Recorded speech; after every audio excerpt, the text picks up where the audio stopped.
Is giving into your cravings a lack of willpower or discipline? Many individuals believe that they just aren't strong enough to resist their cravings. This belief is setting oneself up to activate the child-parent dynamic that we all have in our minds.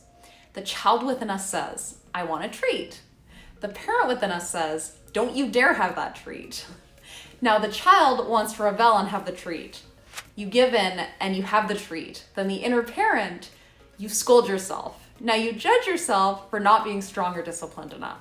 The truth is, cravings are a result of blood sugar imbalances, hormonal imbalances, bad gut microbes, neurotransmitter imbalances, or improper food combining.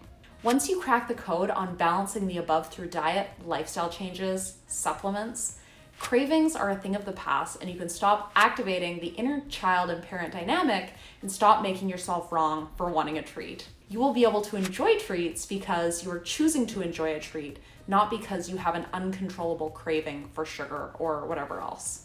If you're someone with struggles with cravings, I have a free ebook, How to Stop Unhealthy Food Cravings. If you would like to grab the ebook, click the link somewhere around this video to grab it. And if you're on social media, then click the link in my bio. Also be sure to follow me on Instagram. My Instagram handle is up on the screen now. Thank you so much for listening. I appreciate you for watching. Have an amazing day, and I will see you on the next video. Bye. Hello, my friend. Be sure to check out the videos that I've hand selected for you here and here. And also subscribe to my channel here. And if there's any video topics in regards to natural health and fitness that you would like me to speak about, then please let me know in the comments below. And also just say hi. I would love to meet you. Have an amazing day, and I will see you on the next one. Bye.